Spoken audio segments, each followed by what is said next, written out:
Hello guys, कैसे हैं आप सभी। आई होप सब कुछ अच्छा चल रहा होगा।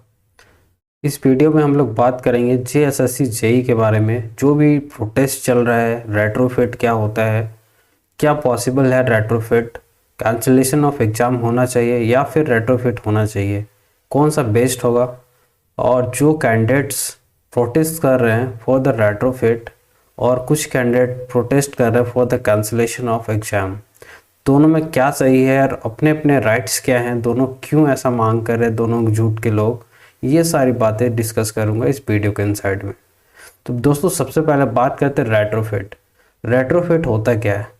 देखो, रेट्रोफिट बेसिकली ये होता है कि यदि आप कोई भी एग्ज़ाम दिए हो, उसमें वो एग्ज़ाम हो गया है और कोई वजह से उस एग्ज़ाम में कुछ कैंडिडेट फिल नहीं कर पाए हैं, तो उनका अलग से एग्ज़ाम लिया जाएगा।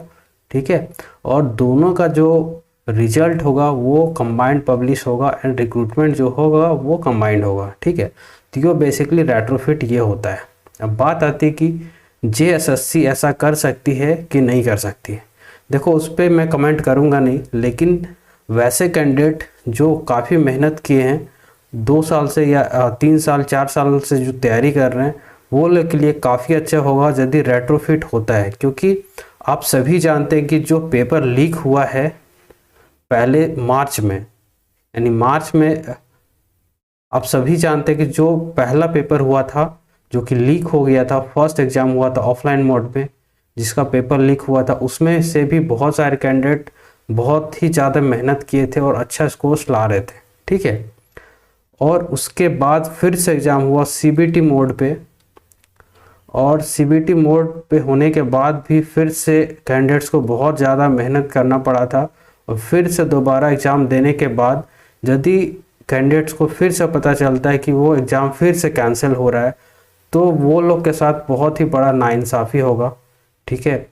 क्योंकि आप ऐसा ही सोचो कि 2 बार हो जाना एक एग्ज़ाम को और दोनों बार कैंसिल हो जाना एक सरकार के लिए भी बहुत ही बड़ा मतलब सेटबैक हो सकता है। और जैसा कि मैं बोल रहा हूँ कि इसमें एग्ज़ाम कंडक्ट करवाने में बहुत सारा रिसोर्सेस लगता है। ठीक है। तो वैसे यानी वैसे कैंडिडेट्स जो रेट्रोफिट चाहते हैं, उसके तरफ से जो बोलना है बहुत ही जायज़ है। क्योंकि समय एक बहुत ही बड़ा इम्पॉर्टेंट फैक्टर होता है कोई भी एग्ज़ाम में या किसी भी पर्सनल लाइफ में।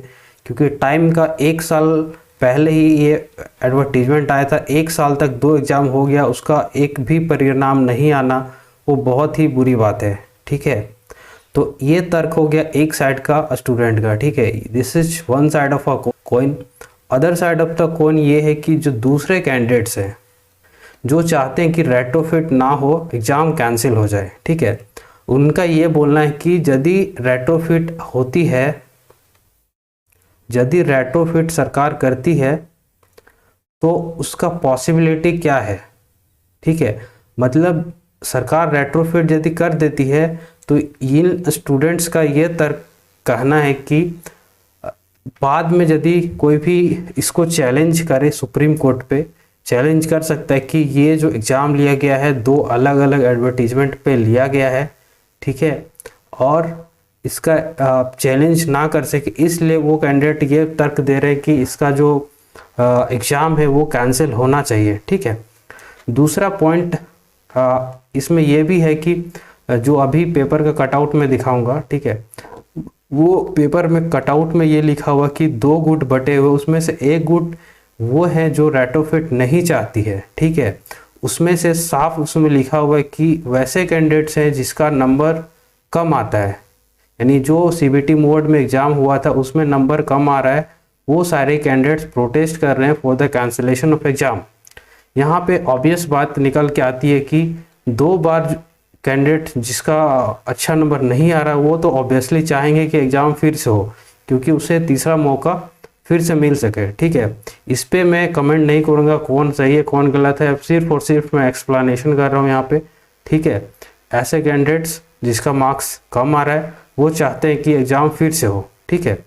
और वैसे कैंडिडेट्स जो कि मार्क्स अच्छा ला रहे हैं और वो काफ़ी मेहनत किए थे, 2 बार मेहनत कर चुके हैं, वो कैंडिडेट्स चाहते हैं कि रिजल्ट किसी तरह पब्लिश हो जाए रेट्रोफिट के जरिए, या फिर कोई और बीच का तरीका निकाल के, ठीक है। दोनों ही तर्क मैं समझा दिया क्या क्या था, ठीक है। अब पॉसिबिलिटी आती है कि कैंसिलेशन ऑफ एग्ज़ाम क्या हो सकता है, ठीक है। देखो ये डिपेंड करता है सरकार पे और बोर्ड पे, कैंसिलेशन होगा कि नहीं होगा, या रेट्रोफिट होगा या नहीं होगा, ठीक है। और तीसरा पॉइंट जो मैं यहाँ पे लिखा हूँ, that is protest over retrofit. Retrofit के अगेंस्ट में है, वो प्रोटेस्ट क्यों कर रहे हैं वो ऑलरेडी मैं बता चुका हूँ, ठीक है। I hope everything is clear. इस पर कोई भी अपडेट आता है तो मैं ज़रूर से वीडियो बनाऊंगा, ठीक है। और आगे के लिए प्लीज़ सब्सक्राइब द चैनल।